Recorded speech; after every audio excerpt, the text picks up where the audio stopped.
A lot of people don't realise that the impact that drinking has on the chemical balance in our brain actually creates symptoms of stress and anxiety, and that if we're drinking regularly, that can really be bringing our stress and anxiety levels up all the time. That's what it is for a lot of people, a spiral, because alcohol does initially give us this artificial kind of dopamine high, and then there's that relaxation that the neurotransmitter GABA kind of gives us. So initially, yes, of course, we feel good. That's not the full picture of what happens with alcohol. You will have heard that term sort of anxiety, or waking up in the middle of the night, feeling really anxious or feeling really down after having a big night. And that's actually what's happening internally is all to do with how our body's sort of processing alcohol and trying to detoxify, but also trying to come back into balance after drinking. Are you looking to change your relationship with alcohol? Maybe you've been avoiding quitting or minimizing your drinking because you don't want to make changes to your lifestyle. Because let's be honest, alcohol is present more often than not when in social situations. Maybe you're accustomed to looking forward to those after-work drinks. In this episode, we're going to talk about the effects alcohol has on your brain and body, the health and career benefits of living a low alcohol or alcohol-free lifestyle, and how making the change won't require you giving up anything worth keeping. Welcome to Move Your Mind, your compass for your journey through life. Join us as we navigate the unknown, offering insights, wisdom, and inspiration to guide you toward personal success and fulfillment. I'm your host, Nick Brax, and I've been working in the mental health space for the last 15 years, helping people to find direction and gain the courage to take control of their life. My mission is simple: to empower you to become the highest version of yourself. Lacking guidance, I spent the majority of my youth feeling lost and disempowered, which led to depression, anxiety, low self-esteem, and substance abuse. Looking back, I just didn't have the vocabulary to communicate what I was experiencing. And as a man, I didn't resonate with the emotional language used in traditional therapy. I didn't need to talk about my feelings. I needed tangible solutions to guide me toward building a life that I was proud of. If you can relate, then this podcast is for you. In this episode, my guest Kathryn Elliott and I will challenge your views on using alcohol as a social lubricant. If you're ready to take the next step and change your relationship with alcohol, as I have over the last couple of years, then stay tuned. Kathryn, thank you so much for making the time to come and have this chat this morning. Thanks so much for having me, Nick. I'm really looking forward to our conversation. Yeah, same here. And it looks so interesting what you're doing. And I guess we were just talking before about quitting alcohol. And since I've quit about 15 months ago, it's just been something I've become super interested in on so many levels. And it's a real conversation starter, and it makes you look at things differently. And I think you become aware, how important it is that we have these conversations and have people like you out in the world educating people about this.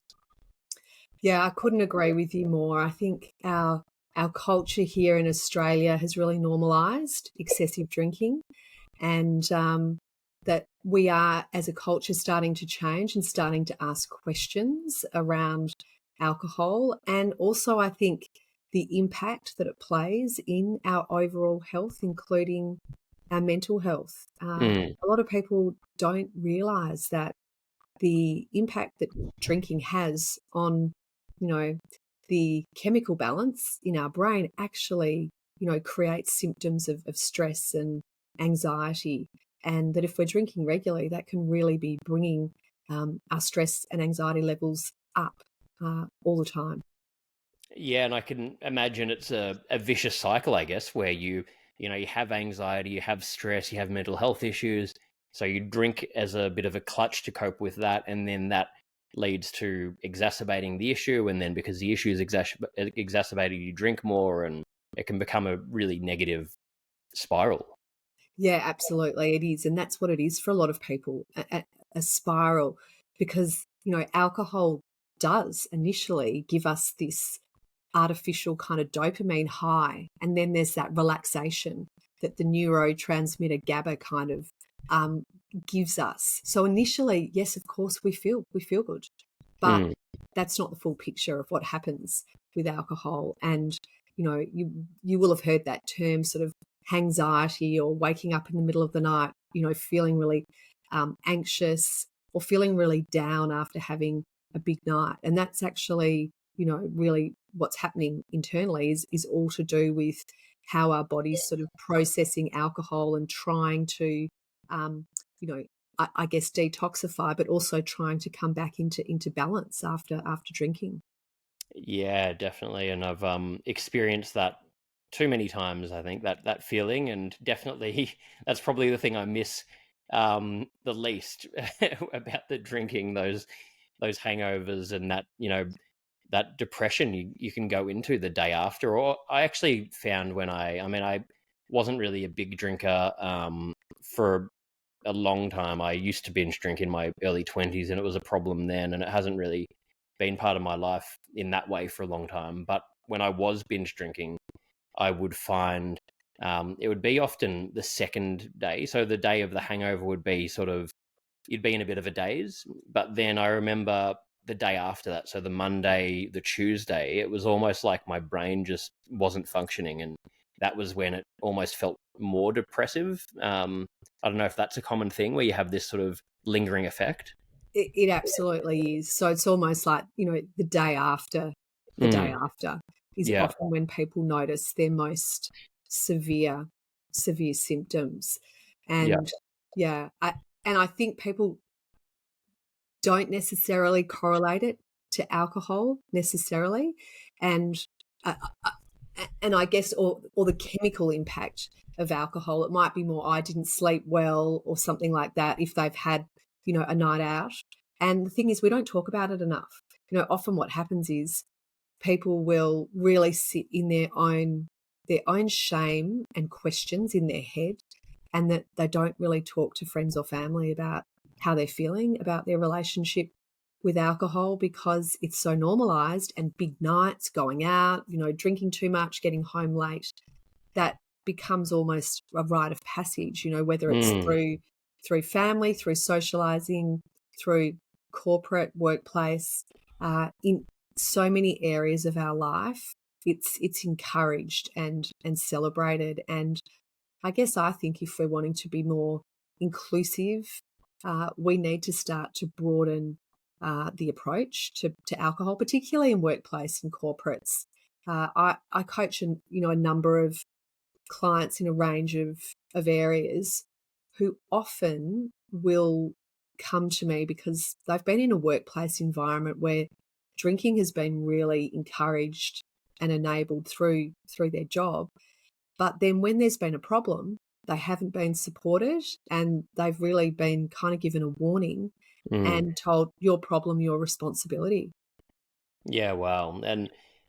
And I mean that I believe that after, I've done a lot of work in corporate through public speaking and, trying to do programs, and uh, it's a really tough area, and the cultures are so toxic and systemic, and it's almost like these companies are, a microcosm of society where things are so embedded that even if they know they should change things, it's really difficult, to get them to actually make that change, no matter how much education. But um, it just shows, how important it is that we have people like you speaking about this and trying to help, change that conversation and implement the right tools to make these changes. Yeah, absolutely. I mean, it really surprises me that in this day and age that, there aren't more companies that have specific policies around alcohol use in the workplace. Because if you're working somewhere, if there's no specific policy, you don't really have any understanding of guidelines or boundaries around alcohol use, in your role, whether or not it's appropriate to be, drinking at work functions or work lunches when you take clients out, how much you can spend on alcohol in those certain Yeah. situations, what the policy is around if you do notice that a colleague is having issues with alcohol, or even if you're managing staff, if there's a red flag there, where do you go and what do you do? And I think too often it's been seen that, oh, if you've got a problem with alcohol, then it's your problem. You need to go and deal with it. But I think, corporate has done such an incredible area in in destigmatizing mental health. And I think now alcohol and drinking is the next step that they need to take, because that actually has a huge impact on people's mental health. Yeah, it's so interesting. And I know when I quit, I was sort of worried about, and I'm not in corporate, but I was worried even about things like that, where I was thinking, oh, well, what if I am having a business meeting and, a lot of the time people like to meet over a drink or go out for a dinner and, it's a way to bond almost. Let's have a couple of drinks. Let's, get to know each other properly, while we're trying to enter into this arrangement together. And, I was worrying about that stuff. And, that was pretty quickly just put to bed, I guess, once I did quit and started telling people, setting that parameter really didn't change anything. But it becomes a real concern. And I think with what you're talking about there in corporate, I was talking to a friend in New York just before I came back, and he works in a massive organization where he's in sales and traveling around the world to different countries, having to take out these huge clients for dinners. And he was telling me, he's like, he keeps trying to quit drinking, but these people he'll be instructed actually to take them out for a night out, take the company card out, buy them drinks, take them out to different bars, have this, and they've got this expectation of it. And it means he ends up, as part of his job, getting drunk, 3 nights a week, often 4 nights a week. It just seems like this toxic situation that so many people in those kind of positions can find themselves in. Yeah, absolutely. Interestingly, I've had a number of clients from New York, men working in financial services Yeah. who, alcohol and drinking and taking clients out, there's a really big culture of that in New York. And that is often one of the things that has been holding them back from actually even doing something about their drinking, is they feel incredibly nervous about how it will be received through, their workplace, and also through how they socialize. And I think, one of the things that I have noticed that has been really empowering when you're starting to socialize without alcohol is really to own it and to be Yeah. positive about it. So if someone asks you if you want a drink, I always say, yes, I'd love a drink. I'll have something non-alcoholic, or, rather than coming from a place of, oh, I'm depriving myself, or, oh, no, I'm not drinking. When you own it and you're positive about it, it makes it received in a different way, I think, and it doesn't give people the opportunity to start to question you or try and get you to have a drink. I think that's such a good point. And I noticed that at the beginning, where when you do sort of make a big deal out of it, people, then it becomes this big conversation. And, oh, why though did you quit? Because you've got a problem. How come you can't just have one drink? What's going on here? And it's exhausting trying to justify something when it's not really that big of a deal. And yeah, exactly as you said, you sort of learn very quickly, okay, like, if I go out, let's just not even mention it. Let's just, why does it need to be mentioned? And people don't really care. And you also, I noticed very quickly, I had a fear that going out wouldn't be as fun, and if everyone else is drinking and I'm not on their level, I might feel awkward, or I might not have as good of a time. And I think very quickly you realize that's not the case as well. I've had more fun now, but it's a win-win, because even at my sister's wedding about 2 months ago, I was thinking, oh, a wedding, everyone's drinking. I want to be out. And I was feeling a bit sad, beforehand, thinking I want to take part in, this experience with everyone that's drinking. And after the first, I find that might happen for like half an hour. And then very quickly you realize, oh, I forgot that I'm not drinking. I'm having fun. And then 4 hours later, when you're seeing people that are slurring their words and all that sort of stuff, you're like, thank God that I didn't drink, and I feel really Totally. good. And then you can choose, like, when you've had enough, okay, you know what, I'm going to go home now. And you go to bed feeling really clear, and you feel proud of yourself, and you just feel good. It's just like Totally. a win-win, really. Yeah, I mean, I love the way you've described that. It's so true. And I think this is the thing. You don't know often until you put yourself into these experiences, and that your assumptions about what it might be like are actually based on past stories you've told yourself because you haven't actually experienced social occasions without alcohol. So it's about learning to do these things, because if you think about it, if you've started drinking at 14, 15, 16, 17, then that's what you've associated with social and fun times. And I completely agree with you. When I started to socialize without alcohol, one of the I guess one of the challenges that I gave myself was to really focus on meaningful connections and conversations. And so I would always make a point of thinking, okay, who do I want to go and speak to? And what do I want to, what's my intention for this conversation? And then the other thing that's become, I think, really so powerful for me is when I was drinking, I would always gravitate towards other drinkers or big drinkers. Whereas now I'm much more fluid in the way I socialize. I'll often go and look to talk to someone maybe who doesn't know many people in the room or might be feeling a little awkward. And I found that now I do tend to have much more present, meaningful conversations that I remember, and that you can leave when you want to, you can drive everywhere. And you're right. I love hopping into bed at the end of the night. I went to a friend's 50th a few weeks ago. Now, I was still one of the last people to leave at 2 a.m. I drove some people home. I felt great. And their comment to me was, "Oh, I can't believe you've lasted this long." And I thought, I'm still energized. You guys are the ones that are sounding a bit, slurry and tired. Yeah. Because I haven't been drinking. So I'll often say to friends, challenge yourself to go out socially without alcohol and just see what that brings up for you in terms of discomfort, because we all feel a bit of social anxiety. And what I've learned now is that passes. You've just got to settle into an occasion. And then, as you say, once you are in the wedding, you feel good. You feel good. You know that there's always that half an hour to an hour that you've just got to settle into the situation.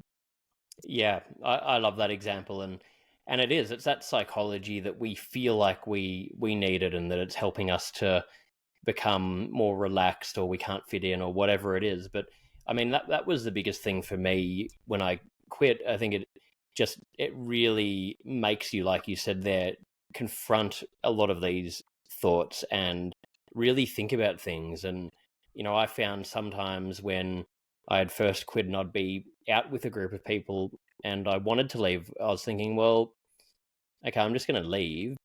And how many times have I put myself in situations where I haven't really wanted to be there, but I've used alcohol as a way to numb myself a little bit so I can stay in it. So I was thinking, well, that's kind of good. If it's forcing me to decide what I do and don't want to take part in, then I'm really having to think about what's important to me and what's not, and why am I doing these behaviors. And then you sort of, and it goes in levels, and you sort of start breaking everything down and thinking, why is it that we've been taught that this is fine, yet other drugs are not okay, but alcohol apparently is completely normalized, it's fine, no one talks about it. I'll catch up with the family, a bottle of wine's open, I'll meet up with a friend, let's have a drink, I'll be out. And it's another reason I quit, because you end up sometimes drinking 3-4 nights a week, even when you don't want to, because it's just so embedded and it's not talked about. And it's like, well, it's not saying that people shouldn't drink, but it's so normalized that we don't even question how bad some of this may be for us, or how much better our life could be if we did something about it.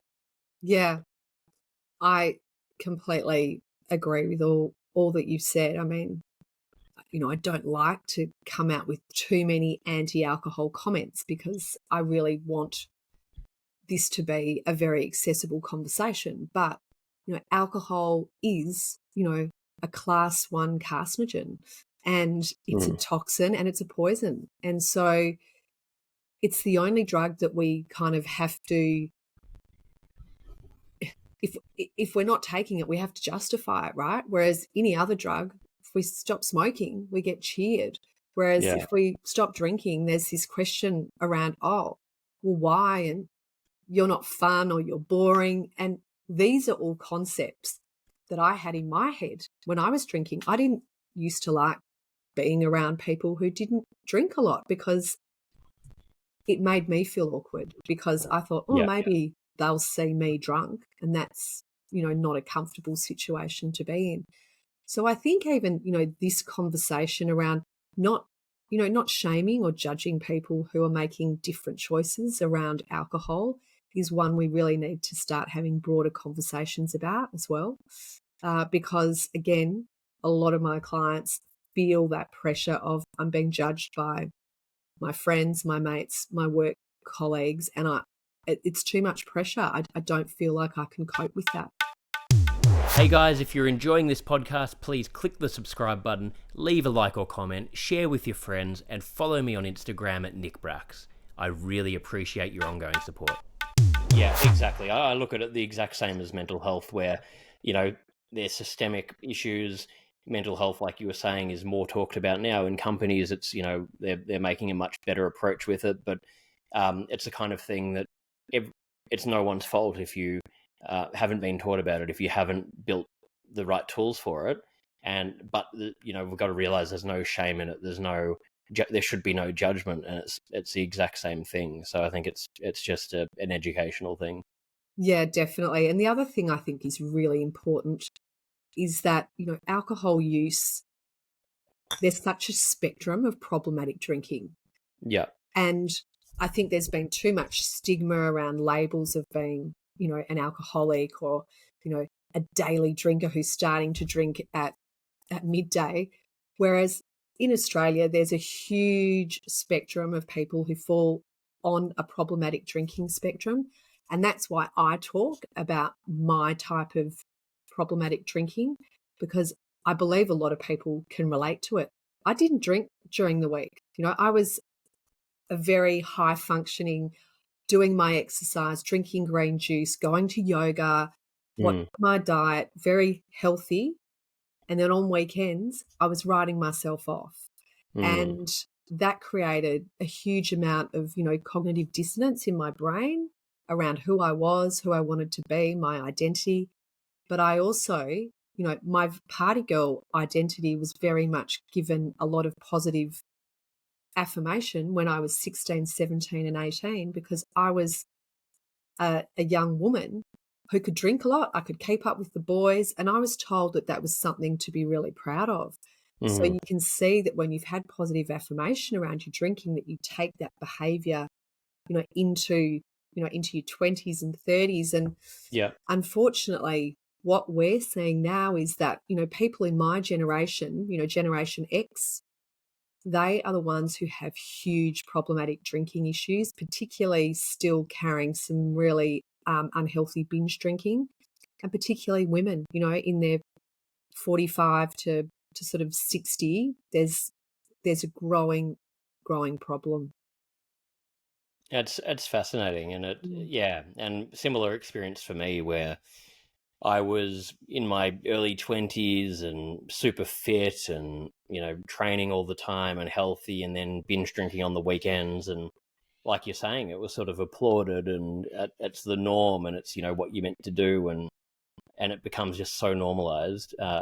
So yeah, it really is. It's interesting to look into it. So I guess I'm interested to ask you, can you share a bit about your story, how you came to be doing what you're doing? And I guess, you've talked a little bit about it, but your experience quitting drinking. Yeah, sure. Thanks, Nick. So my drinking really, as I said, was very much, I define myself as a event weekend binge drinker that started probably, when I was about 15 or 16. I grew up in Melbourne, and I guess I never saw it as a huge problem until I was in my 20s. I think in your teenage years, you sort of feel like everyone around you is doing it. I always knew that I was the one who'd push things a bit further, who would be the last one to leave, who would always be staying up that bit later. But I actually saw that as a positive. And I guess the first questions, though, started to come up probably in my early 20s. when I was in, one of my first serious relationships, and I could just see the impact that my drinking was having. If I drank too much, I would get really angry. I wouldn't remember things. I'd black out for, a few hours. And I just started to think this isn't a great thing. But again, it seemed to be there were other people that were having these, I guess similar things happening in their relationship with alcohol. And so I thought I'd grow out of it, honestly. I thought, look, I'll eventually grow out of it, probably once I get married and have kids and, become a responsible adult. But my drinking, I guess I drank less, and my binge drinking probably started to happen less. But the pattern and shape of drinking was still the same. I still found that I didn't have an off switch, that I would often try and put rules around my drinking, but I just couldn't get to a formula that felt good for me. And then my kids, saw me really drunk one night, and I'd been thinking about taking an extended break from drinking, because I would often, take a month off here and there.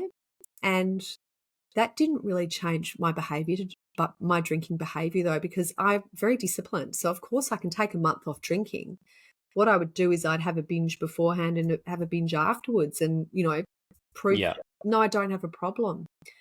And so it was after my 3 kids saw me really drunk one night. We'd been out, we were up in Queensland for a holiday excitement. I drank cocktails way too quickly and fell and hit my head in front of my kids. It was very embarrassing. I have no memory of it. I remember waking up the next day with a really sore head, both from the alcohol consumption, but also from hitting my head.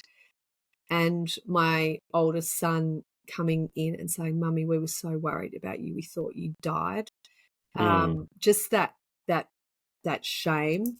And I did some soul searching that day, and I just thought, I need to do something different. This formula has not been working.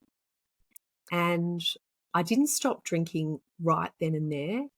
That was in the April, but I didn't have a big kind of binge or blowout again. And then I had my last drink on the 30th of June, 2019. I was watching, I'm an avid AFL fan, and I barrack Carlton, and I was watching Carlton play Fremantle, and Mark Murphy kicked a goal in the last 30 seconds of the match and won the game. And I drank about a bottle and a half of, red wine, I think. And I remember feeling, very hazy, but I remember thinking as I was going to bed that night, I'm so glad that tomorrow I'm starting this new experience, and I really hope that it opens up into, something that I can learn more about myself. And so, the 1st of July, I woke up with a bit of a hangover, but little did I know that 6 weeks later, I would be thrown another curveball where, I was getting ready. I was working in PR and media at the time, getting ready for work, an ordinary day. And I was in the shower, and for whatever reason, I thought I need to go and look at myself in the mirror. And it was then that I saw that I had this raised sort of lump protruding from my right breast. And I was diagnosed with an aggressive type of breast cancer very quickly. I had to start chemotherapy within 3 or 4 days, and had 15 months of treatment. But that sent me onto a huge healing journey around my own health, psychological, emotional, physical. And I started to question the role that alcohol maybe had played in my breast cancer diagnosis, and found out that there are many scientific studies that prove the direct link between, alcohol consumption and increased breast cancer risk. So I felt very empowered then to continue to commit to this alcohol-free lifestyle. And also I thought there's a real opportunity here for me to talk about my experience and generate some awareness around alcohol and breast cancer, because what I knew to be true was that a lot of people had no idea And I think it's only 1 in 5 women know about the direct links. So Yeah. that's an area I'm really passionate about now. And then, of course, it's led to this, this career change. I had a career change at the age of 47. I'd been working in PR and media for, 25 years. And I thought, I really want to use my lived experience to help other people in my position. And so I saw a niche, for high functioning professional men and women who know they've got an issue with alcohol, but potentially don't resonate with, AA or rehab, and would like to, I guess, be in a coaching relationship with someone who's had a lived experience of a particular issue that they have, has a coaching methodology that they use to guide them through to explore and change their own relationship with alcohol. And so I did a specific alcohol coaching certification out of America with an institute called This Naked Mind, which is run by Annie Grace. She's very well known around the world because she wrote this incredible book, Naked Mind, Control Alcohol. And that, again, was one of the first books that I started to read when I was exploring my own relationship with alcohol. And I was so surprised about what I did not know about alcohol, simple things. And so even that information really started to open up a whole new world for me. And I guess now I feel like I use the word I'm alcohol free. I don't use the word sober or recovering or anything like that, because I see my choice of an alcohol free lifestyle as a really empowering one. It's given me a huge amount of, clarity, creativity, energy. I guess the most important thing that it's given me is a real trust and grounding in myself and who I am and who I want to be in this world. And I've been able to lead a more purposeful, passionate life. And that for me is why I will protect it. And I don't say forever. I say this is the choice that I make today. And I feel really proud of it now. I understand that it's not everyone's choice, but I think it's important that we start to hear stories around people who choose this lifestyle, not because they've had a rock bottom moment, but because it actually enables them to get more potential, more out of their lives. And that's often what a lot of my clients notice is, oh my gosh, all of a sudden they're much more productive at work. What used to be stressful situations, they're managing them in a much better way. So we don't know exactly how alcohol is really impacting us until we remove it for a while and be open and curious to what might unfold from that choice. Yeah, well, thank you so much for sharing that. I think it's a super powerful story, and it takes a lot of courage to be able to, be honest and talk about these things. And I think there's nothing more effective than, using personal stories to try and educate other people. And, me listening to you just talk then really helped me a lot. And I'm relating to so many different things. And I was doing the same thing where it was sort of high functioning using alcohol. I would sort of push it to the limit when I did it, but then it would be never felt like an issue because it was controlled and could, take a break whenever you wanted to. But that was the point I got to, thinking, well, what if I have one night where I overdid it? If something happens, I don't want to be in my mid-30s. I don't want to be 40 and having these things happen where I'm putting myself in situations where I'm, vulnerable and could be, getting in situations that, just I don't want to be in. So I think there's so many people that, need to hear the message that you're talking about and probably aren't completely aware of it or just don't know what to do about it. And yeah, it definitely makes a difference. So yeah, I think it's great. Yeah, I think that's so true. And that's why, I'm really passionate about getting into workplace and corporates now. I've developed a range of programs that are, they're called SIP Smart programs. So it's really about opening up conversations around alcohol and its impact on our overall health and wellness and mental health, and getting people just to talk about it more so that we're Yeah. not in shame all the time. We're not keeping it covered up, that we can bring it up as an issue in our mental health, in our lives, because I think for too long it's been disregarded. And that's why it's great that people like you and I are prepared to talk about our own experiences. Yeah, absolutely. Uh, have you seen a big change in a lot of the people that you've worked with? And have there been common themes, I guess, that you've seen through people that have been struggling to make that change, and then, what's happened when they have made the change? Yeah, great question. It's really interesting. When people start working with me, I ask them, for three of their, I guess, emotions or feelings around where they're at with their relationship with alcohol.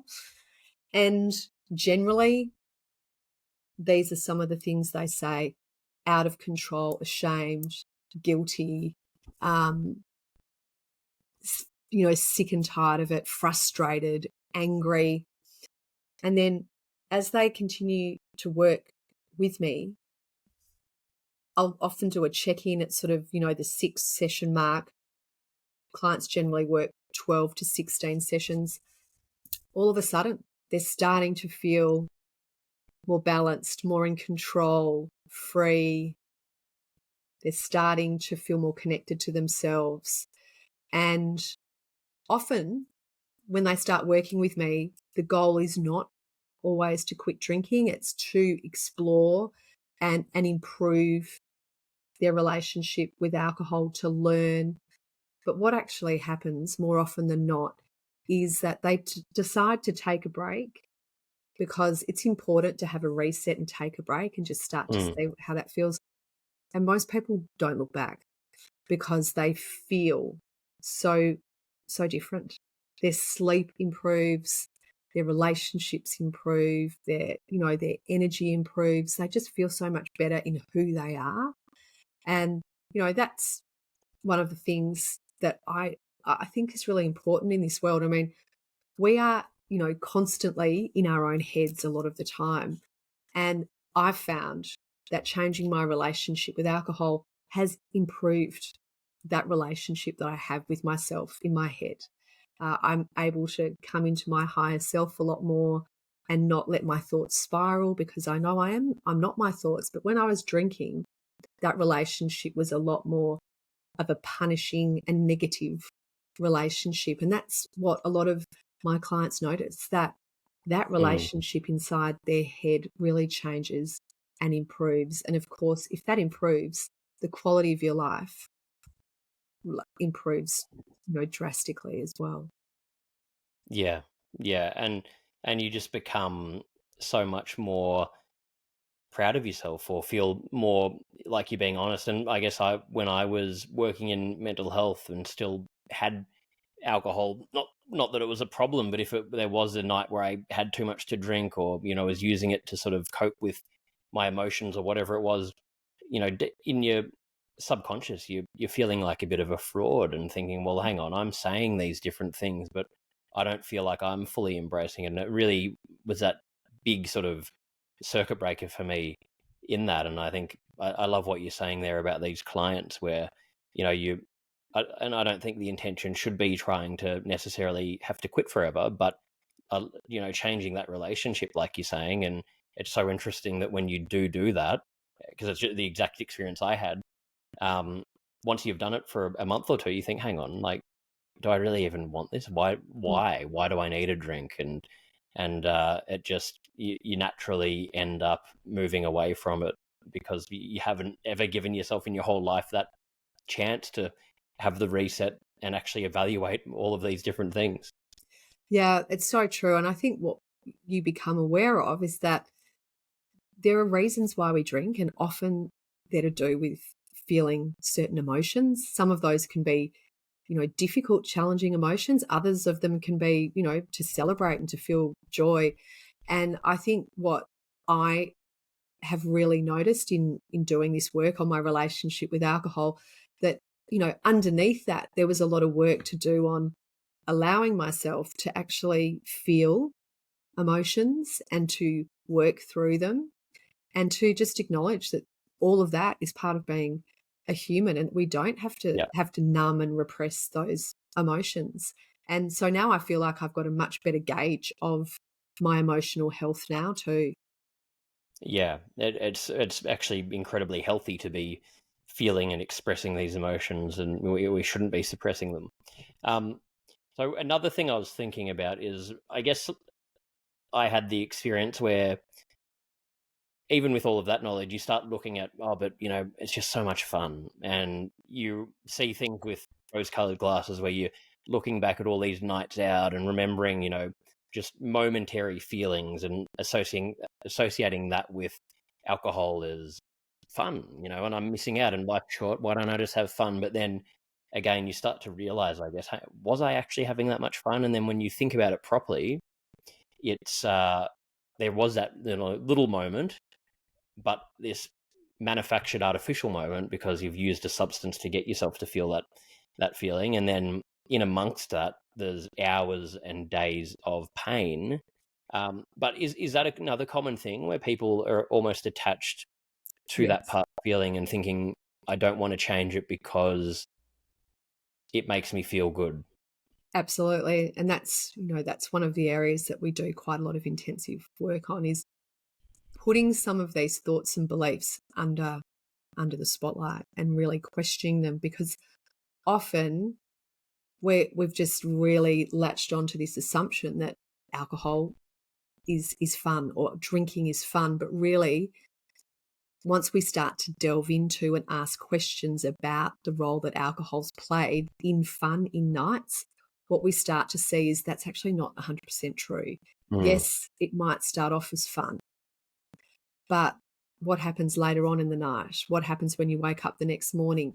And then your brain starts to focus on the full picture rather than just the narrow picture that it's been holding on to keep your relationship with alcohol. So that's actually a lot of work that I do with clients, is really, everyone's got their specific thoughts and beliefs that they're holding on to around their relationship with alcohol. When you start to do some work on those, you can start to actually realize, maybe I can bring in some new thoughts and beliefs that are going to help support me to change my relationship with alcohol, rather than cling on to these old ones, which are really just based on past experience, more than anything. And then once you start to practice new behavior, that's when that that neuroplasticity and those new neural pathways start to build and forge themselves. And that's the incredible thing. I mean, drinking is very much a habitual behavior that just gets very firmly entrenched into our subconscious, and we know now that we can change these patterns. Yeah, it's so interesting, and I think it's a similar thing. I equate it to when you get into a relationship, a healthy relationship, it becomes like a mirror, and you have to question so many of your behavior patterns, and you're forced to change a lot of these unhealthy things, and you can't bullshit yourself anymore. And that then bleeds into so many areas of your life. And what I've found with the alcohol thing is the same sort of thing. It goes far beyond just the benefits of quitting alcohol. It's making you question so many other things that then bleed into your life and end up improving, like you were saying, not having as much anxiety, not being as in your head, learning healthier coping mechanisms, looking at other similar situations where you've use that same behavior pattern as you did with alcohol to try and numb your emotions or cope or whatever it is, and questioning that as well, and changing that. And I've just found there's such a ripple effect when you do it, that it just improves so many areas of your life. Yeah, it's so true. And one of the things that I think is really important that I've noticed in my life, but also my clients notice, is that it's really important to stay grounded in your own choices here, and not to I guess, pass judgment on others in your life, and that the best way you can role model this lifestyle is actually through doing it yourself. People Yep. notice when you are empowered, when you feel good. It's not everyone's choice, and it doesn't need to be. But I find even with my kids, who are obviously teenagers and experimenting with alcohol, it's not about me having harsh rules or punishments at home around drinking or alcohol.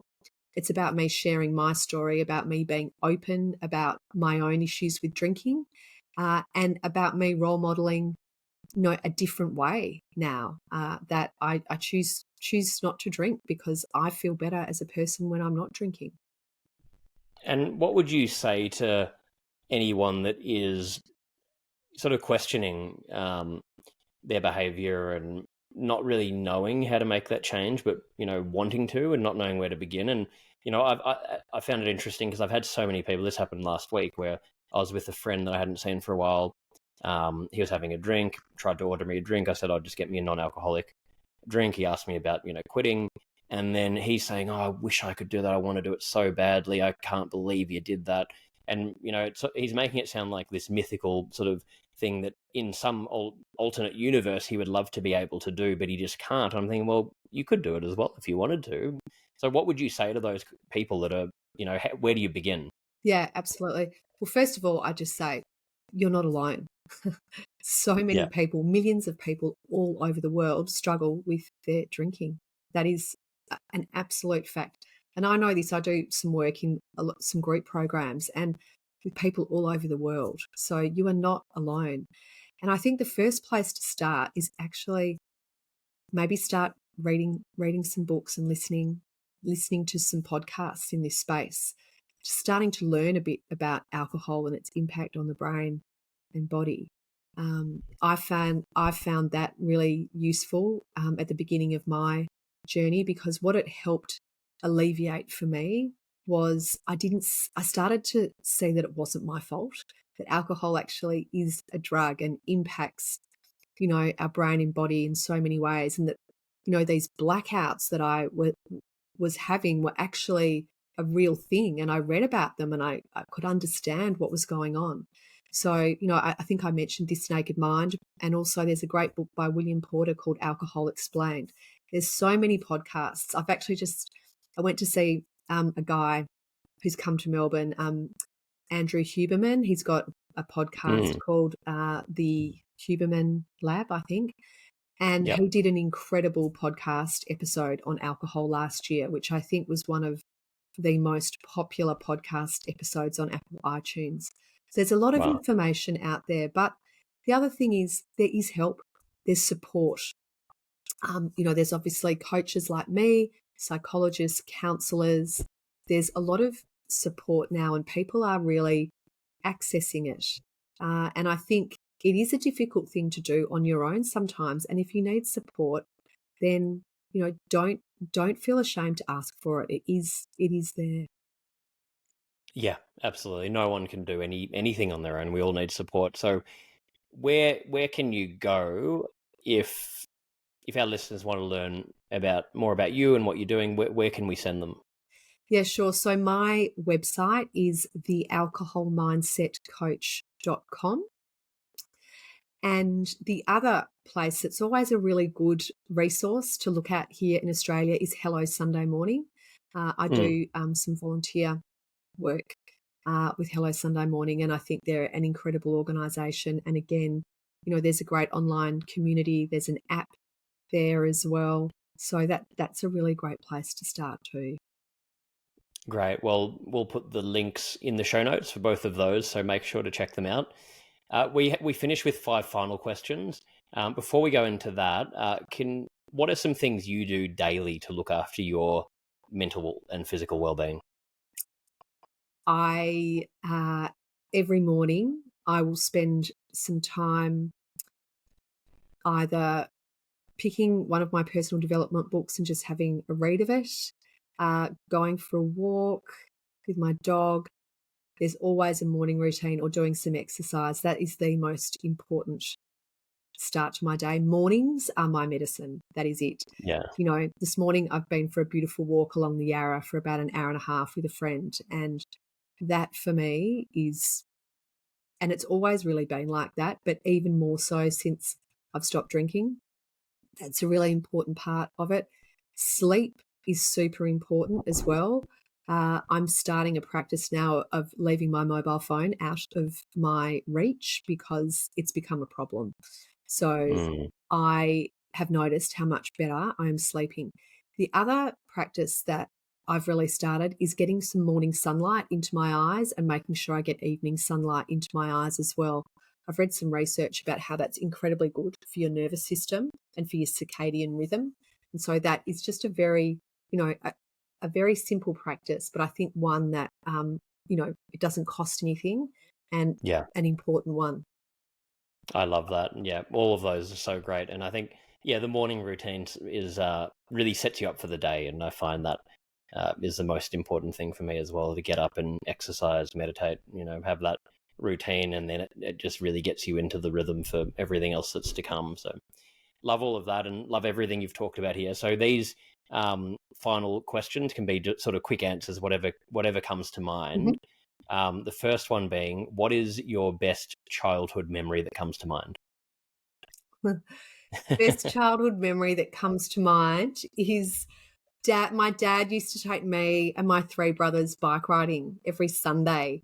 And I used to look so forward to it. He used to make these masks that we would all wear, and we would always get a strawberry malted milkshake and a caramello koala on the way home.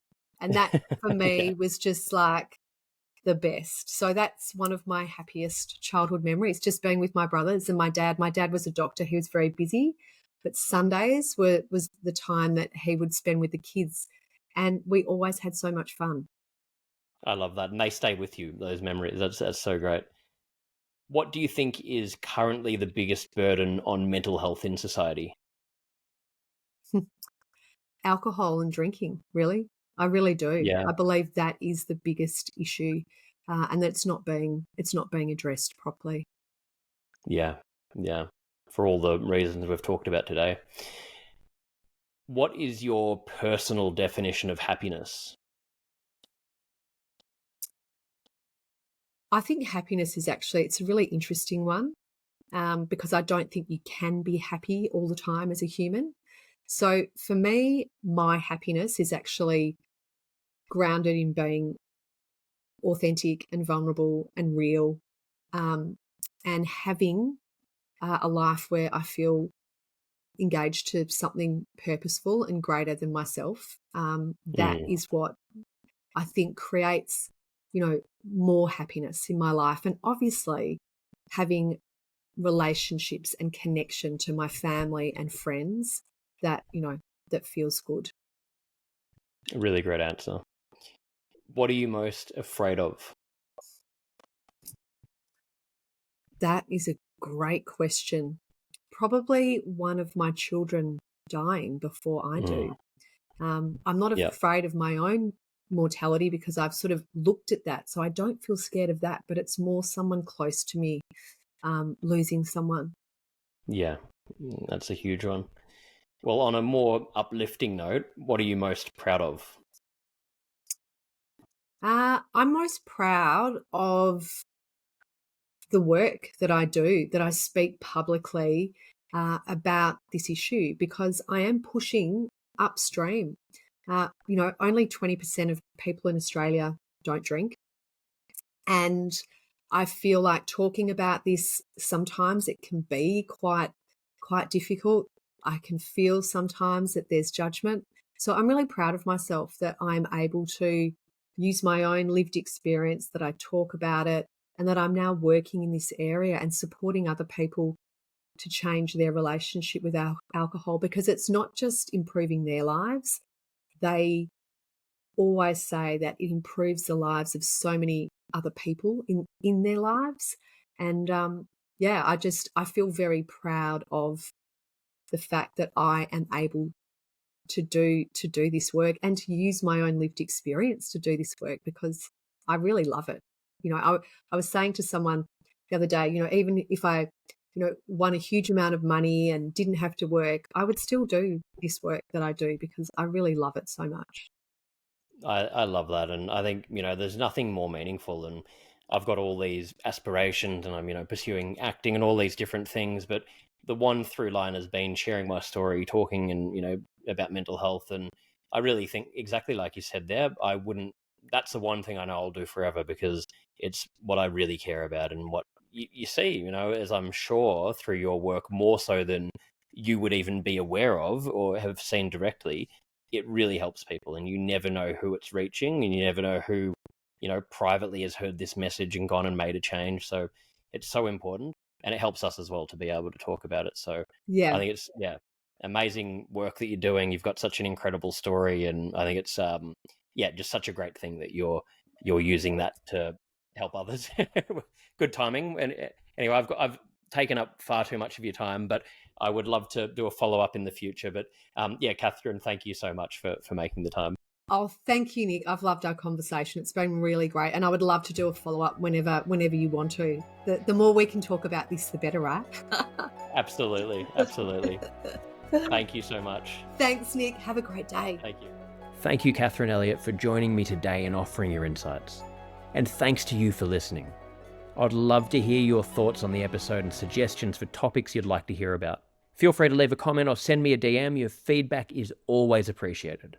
Please don't forget to click the subscribe button, leave a like or comment, share with your friends, and follow me on Instagram. It really makes a difference. Thank you so much.